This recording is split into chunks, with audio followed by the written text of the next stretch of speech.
So imagine putting everything on the line that you could possibly think of: your life, your business, your freedom, your happiness, and overall your family, your household. Well, imagine all of that crumbling right before you can finish. So I'm going to expose the top reason why, or the top few reasons why most owner operators fail, not even within their first year. A lot of them just fail in general. If you guys like the idea of the video, stay tuned because I also have real life examples that are currently trending right now. Like the people aren't truck drivers, but I believe we can definitely learn from these people. So we're going to talk about all of it and how it can correlate with truck driving and what you guys can do to better your situation if you're deciding that you want to become a truck driver and start a business and things like that. We're not going to roll any intro, anything like that. We're not going to waste any more of you guys' time. Let's get right into it. So we have reason number one why most truck drivers fail. And that reason would be poor planning from the beginning. You know, a lot of truck drivers, when they're, for example, trying to start their business, such as trucking, they take on way too much debt from the beginning. There's this thing that's been going back and forth on YouTube lately, as far as like, okay, lease driving, owner operator driving, like actually having a title or financing your truck or whatever the case. I mean, these are simple things that can be dispelled very simply, such as when it comes down to lease driving. Once again, bro, it just really comes down to simple number crunching, if you ask me. I mean, it doesn't have to be that big of a deal. For example, so they don't crunch the numbers and they end up in bad situations, such as leasing. You know, no knock against leasing. I leased as well, and I failed at it. And that's a whole separate video. But yeah, it's not the best idea, if you ask me. If you can compare, like, I guess, leasing or buying or whatever the case, I would say just simply ask yourself this question. Would you rather pay it, for example, if you don't have the money for a cash truck? Most people don't have have money for a cash truck. So if you don't have money for that, this is what you can do. Ask yourself this question. Would you prefer to make a weekly payment or would you prefer to make a monthly payment? When you're leasing, it's straight up weekly payments in most places that you go to. So for example, when I was leasing a truck, I was paying about what, $800-900 a week. That's pretty steep if you ask me. If you add 800 four times, what is that? 3,600 or $3,200 a month for your truck, compared to if you were to go down to a dealership well, that's a whole nother story as well. I mean, a lot of people don't have good credit either. So I would say if you are a company driver, first thing you can do, first of all, if you do not own a home, I ran across this as well. So I'm telling you guys this because I know this for a fact. I've made some mistakes. Luckily, they weren't extremely costly. But some of the things that I wish I was able to accomplish when I was a company driver would be to own a home. You know what I mean? Like now we're having to try to get a whole bunch of money that we possibly can for a more expensive down payment for a house compared to being a company driver. You know, when you guys can come in at that 3.5%, but it's trade-offs for everything. You know, a lot of the times as a company driver, they're not going to pay you as much. You know what I mean? Because it's not your equipment. And basically you're being told what to do 24/7. So when it comes to the whole company driver side of everything, if you're able to consistently be a company driver for about 2 years, because that's what it's going to take, so that way you can get that 3.5% down to own your home, do that first before you even think about getting a truck. All right.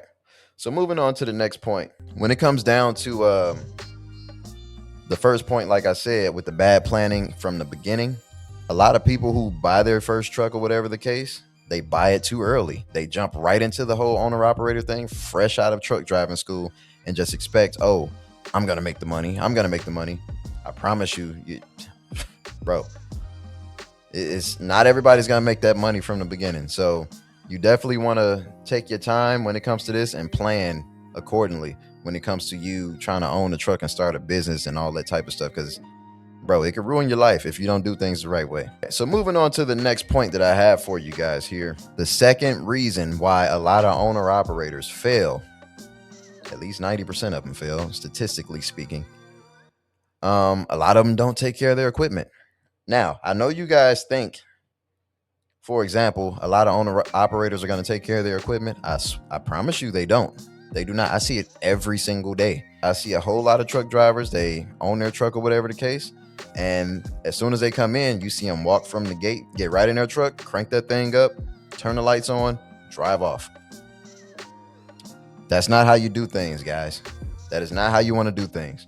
Like I said, they don't take care of their equipment. And taking care of your equipment would be, make sure that you do a proper pre-trip. And when you're done with your loads or whatever you got for the day, when you're shutting down for the day, do a proper post-trip. When you do a pre-trip and when you do a proper pre-trip and a proper post-trip, there's a lot of P's going on here. You have to think of it this way, man. A pre-trip will help you catch problems before you get out there on the road, which can cost you more money. Because now if you break down while you're out there on the road, just say, for example, you didn't check the oil. Now you think you're about to just run through your whole day and now your truck is out of oil. Yeah, now you got an engine to replace, don't you? Yeah, now it's a bigger problem. On top of that, now you have a $3,000 tow bill, depending on where you were going. And I don't know if you guys know this or not. When you're trying to, for example, own a truck, I never realized how expensive a tow bill can be. When I was using my Volvo at one point, that thing broke down on me. My water pump went out. I had to pay for a tow bill. I was literally one exit away from parking this machine. It cost me almost $1,000. Less than a mile away. $1,000. Just so I can get it to the yard. So this stuff isn't nothing. It isn't anything to play with. You know what I mean? I don't know, bro. Some people you're gonna have to let them bump their heads, but man, it can be very, very expensive, bro. Just being an owner operator. I'm not gonna lie to you. Another thing that can also mess up when you're becoming an owner operator. A lot of people, if they see a problem going on with their truck, they'll probably get like a light on the dashboard or whatever the case. Or if they're doing their proper pre-trip and post-trips or whatever, they may catch a problem out there on the road. I just had a buddy of mine, his wheel seal blew on his trailer. Now, it wasn't really costly because it's not his trailer, he's leased on or whatever the case. But imagine if you decide you're going to get your authority and have your own truck and trailer. If you're not checking that wheel seal and you blow that cap off of there, not only can that be costly, and you might have to have a tow bill or a mobile mechanic come out and replace all of them parts for you or whatever the case, but it can also turn into a lawsuit. Because just say if you lose an axle or you lose a tire out there, if you blow a tire and it's just flying down the road and barrels into the side of somebody's car on the freeway, you know what I mean? It can be very costly, bro. So check your tires, bro. Check your tires, check your brakes, check your hub oil, check everything. Okay. All right. So now we're going to move on to the next point that we have here. Number 3. I like when it's organized like this. You know what I mean? It's a lot more smooth this way. But number 3, another reason why owner operators fail. And this is where my real life examples are going to come into play. You guys know who Floyd Mayweather is, right? Okay. Yeah. It's a rhetorical question. You know what I mean? Everybody knows Floyd Mayweather. Everybody knows the biggest boss of Miami Port. You know what I mean? The biggest, the heaviest, the sweatiest, Mr. Rick Ross. Allegedly, these two guys were at the top of their game, especially Floyd Mayweather when it comes to boxing, bro. I done seen this man beat up Manny Pacquiao. Well, yeah, I seen him beat up Manny Pacquiao and a few other people, making millions of dollars. You know what I mean? And it just gets a little crazy to me to hear he's allegedly going broke based on journalists and articles and things like that I've been seeing popping up everywhere, all over the place. So here's my take on this. Poor money management. If you are one of those drivers who feel like you need to live like a rapper, you don't need to become an owner operator then, because one thing they don't tell you is when you become an owner op, you're going to have to invest that money right back into your business, bro. You can't sit up and go buy Amiris and Chrome Heart and all that type of stuff and think, well, you can if you want to, but it's not a good investment. It's not bringing you any money back. You want to take care of the things that's going to keep making you this money. You don't want to go spend it and blow it on something stupid like that. Now, first of all, don't get me wrong. I'm not saying you can't buy anything, because I like designer. I mean, I got the book back here. I like designer stuff too. You know what I mean? But it's a time and place for everything. A lot of people, they start seeing, oh, I just made $3,000, $4,000, $7,000 in a week as an owner operator doing whatever. You know what I mean? And they would take half of that money, or if not majority of it, and they'll pay some bills. Some people, if they're responsible enough, they know to pay their freaking bills, right? They'll go pay their bills and things like that. But then the next thing they're gonna do is go hit up the Louis store. They're gonna go hit up the Prada store, things like that, and they're gonna blow a bag on a T-shirt or a pair of shoes, designer shoes, some Christian Dior or something like that. Next thing you know, that following week when they're coming back off their home time, they blow a wheel seal. They blow their water pump out. Now it's cooling everywhere, and they got to pay for a tow truck and a repair on top of that. So it is plenty of things that I can give great examples for. So I want to talk about this too. I want to just throw this in there as well. When it comes to Floyd Money Mayweather, we know this man for, once again, like I said, beating people up, making millions of dollars, flexing on the general public, correct? So we've seen this man make millions. We see him floss. We see him talking. We seen him with groups of women standing around him, feeding this little dude grapes. Have we not seen this? Feeding them grapes. So it's a whole lot that goes on, man. I hear a whole bunch of stuff. Oh, he spent $20 million on his mansion. I've actually had a coworker tell me this before too. We were having a discussion about like investing and things like that. Those are the type of people I like to hang around. But we were talking about investing and things like that. And he was like, you know what, man, to be honest, I see you in the future. I don't know what led to him saying this, but I can't think of it off the top of my head. But he was like, I see you in the future. You and your family, I see the type of guy that you are, or whatever the case. You like to take care of your stuff or whatever, whatever. And he was like, oh man, yeah, I can see you living in a $1 million mansion when you actually make it up there and stuff like that. I think we were talking about cars or whatever. And then it led to this. And I had to let him know, I'm like, man, even if I made like $50 to $100 million, you're not going to see me blowing millions of dollars, especially not on the house. You're not going to see me doing nothing stupid like that. And I would advise you guys to don't even feed into that crap, man. What they don't tell you, when a lot of these celebrities go spending a whole bunch of money and things like that, for example, Rick Ross, let's go ahead and introduce him into this as well, this example. He has a fat house, man. Nice house, by the way. And he calls it the Promised Land. I forgot where it is, but it's somewhere in Georgia. It's called the Promised Land. This man spend millions of dollars on this house. Just think of it this way.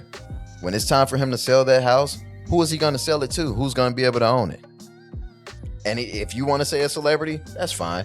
But let me ask you this. A celebrity or somebody that's already rich, okay, why would they want your house? They got money to get any house with land and all that other stuff that they want. Why would they want your house in particular, from a celebrity to a celebrity, or from $1 million house to $1 million buyer, or whatever the case? For what? They have no need for it. They can buy any type of property they want. So there's no need in spending money like that on those type of properties and investments. Now you can sell it back to the bank, but a lot of the times, I don't know exactly how this works, but I would imagine that when you try to sell it back to a bank, they're not going to give you more than what you spent money for. You may end up getting less. They're going to try to lowball you, I'm quite sure. Same thing. If you buy a car from a dealership and you try to bring it back a little bit later and be like, hey, can you guys buy it from me? You bought the car for $25,000, right? Okay, cool. You try to sell it back to them. Oh yeah, man, we can give you $5,000. Oh man, you're lowballing me. Okay, yeah, 6 is the best we can do. Just saying, man, you got to invest these things. Anything that you choose to put your money towards, your hard-earned money that you put sweat equity into, you have to plan these things out. Not just when you get them, but also when it's time to get rid of them. Okay? So, yeah, man, when it comes down to truck driving, that's why I like to use these two as an example. First of all, like I said, because they're trending right now. But secondly, us as truck drivers, we can learn from this, okay? So when it comes to poor money management and things of that nature, truck drivers, if you are an owner operator, especially if you have your own authority and you're making $100,000 a month. If you're able to do that and pull that off, great for you. But do not blow this money on anything stupid, please. Do not just blow it. You want to take care of the old you while you're young, okay? All right, so the last little point, because this video's been going on for quite some time already, but I do have a couple of bullet points in here, so just bear with me, and we're gonna go ahead and wrap this video up. Just wanted to give you guys something real quick, man, before my day ends. You know, I got off of work early.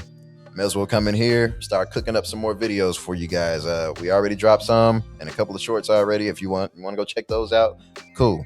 But we're about to get back on this YouTube stuff, get the ball back rolling, especially with my podcast. Now, the last, which is the fourth reason why most owner operators go broke. Okay. Now, some of you guys aren't going to like what I got to say about this, but it kind of ties into the second point that I made about people skipping over taking care of their equipment. Truck drivers are simply lazy. I said it. They're simply lazy. You know, when people get into truck driving, right? Especially coming from a company driver, a lot of these guys decide they're going to get a truck. They get their mindset locked on getting this truck, right? So they start to lock in as a company guy, stacking their bread, doing what they got to do. Once they get their truck, just like paper, just like clockwork, just like that, a lot of people mindset switch back to laziness. Like, oh, okay, I got my truck. I can chill now. I can sit back and chill. No, you ain't hungry enough. You got to stay hungry enough, bro. Even once you get your equipment, you have to stay hungry, because that's how a lot of people fall off. When you see all of these NBA players, right? You don't see them, oh, I made it to the NBA. Now I can sit back and chill. Unless they trash, you know what I mean? Like, that's different. Well, I can't even say that, because a lot of these guys still work really, really hard. You know what I mean? It's just not their time for a lot of these people. But when you see an athlete who makes it to the NFL, NBA, MLB, whatever we want to call it, when they actually make it to the league, they don't just sit back and be like, oh, I made it already. I'm good. I'm Gucci. They don't do none of that, bro. They still show up to practice, 4 o'clock a.m., whatever time they show up, 2-a-days, all that type of stuff. And they just keep working, keep grinding, because they believe in some point in time, then they could slightly take their foot off the pedal once they feel like they're in a position that they would want to be in. Same thing with truck driving. Once you get your truck, don't pull back and take your foot off the pedal and be like, oh, I can just chill now. I'm going to take less loads. I don't got to look after my equipment because I was the last one that drove it. So I don't got to do a post trip. I don't got to do a pre-trip. Don't be that driver, bro. Because as soon as you say that is the day that you're going to regret the fact that you even got into truck driving. And that is exactly what I'm talking about. Most of these drivers are on here crying about now on YouTube. I see guys all the time, man. I'm not going to give them a shout out because they don't give me one. So it is what it is. And another thing I want to address, a lot of you truck drivers on YouTube, I'm seeing too many of you guys taking video ideas from me. I have yet to see one of you truck drivers go out here to the gun range. I was one of the first ones I've seen do it. I watch YouTube trucking and all that type of stuff. I've been watching it since 2015, I want to say. I have yet to see one of you people get out here and go to the gun range or do a home time vlog. As soon as I get out here and do it, you guys want to do it, right? Oh man, it's crazy, bro. I'm not gonna call you by name, but if the shoe fit, you know exactly who I'm talking to. I'm talking to you. All right. Now I mess with your videos, but I'm just gonna call a spade, bro. Don't sit here and take my ideas. I mean, you can do what you want, but yeah, it is what it is. I just don't like when people. This person isn't the only one that I've seen. Like I said, I mess with his videos. I like the guy. What is his name? What is that guy's name, bro? I mess with you, bro. I love your videos, bro. But I seen him do a vlog, not a vlog. What is it called? Yeah, he did a vlog. He went to the gun range talking about he's practicing his defense or whatever the case. Once again, I love your videos. No knock against you. You know, let's have a conversation, whatever you trying to do, bro. But yeah, man, it is what it is, bro. I'm not even gonna get worked up over that, but I'm seeing a lot of guys taking my ideas. And it was this other guy. He claimed he's from California as well, just like myself, bro. Straight jack my whole idea. I was talking about what was I talking about in the video? I can't even remember what I was talking about, but dude took my whole video basically and tried to flip it as a live stream. Like, bro, a lot of you guys now in 2026 or whatever the case, y'all seeing a new face starting to pop up on YouTube with some originality and some real creativity. What truck driver have y'all seen go out here and put a drone in the sky in the midst of them driving, in the midst of them doing a vlog or whatever the case? I'll wait.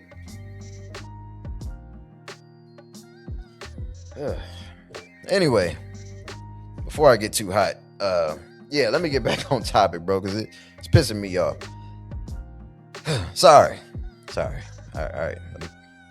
Let me relax a little bit. All right. So back onto that last point. I got one more bullet point for you guys, and we're gonna wrap this up. So the last bullet point I have for the simply lazy reason why truck drivers fail here is they just don't have the connections. You know, they don't want to go out here and learn anything on their own. They don't want to learn the tax laws. They don't want to learn how to, you know, do the payroll services and all that type of stuff. They just want to hand their money over when it's time to pay them taxes to a tax preparer instead of a CPA and things like that. And it's a lot you can do for yourself as well, bro. You have, man, I don't know who this is for, but this last point, truck drivers, if you can simply learn the tax laws, bro, and some of the things you can and cannot do when it comes to the tax laws, it would take you a lot further than I've been seeing most of you guys get. A lot further. You know, it's a whole lot of truck drivers out there saying things like, "Oh man, yeah, you only make more money than me as a company driver because you don't pay taxes." No, I pay taxes. It just depends on how you pay taxes, you know, but that's a whole nother video. Once again, I'm dropping more game on y'all. So anyway, and the last little part, a lot of truck drivers being simply lazy. They don't want to book their own loads. Believe it or not, some of them don't want to book their loads. They'd rather pay a dispatcher who's going to send them all over the freaking place, right? Anyway, learn your freight lanes. Learn where to and where not to run. Take care of your equipment. I'm not going to summarize this whole video. It's been going on for 25 minutes. So if you need to revise anything, I would advise you to just go ahead and rewind it. I'm going to keep the ball rolling, but first I got to go get my wings. Peace. I'm out. I'm talking about all the way to the top, yeah. Unjustifiably in a position that I'd rather not be in, but the cream will rise to the top, oh yeah.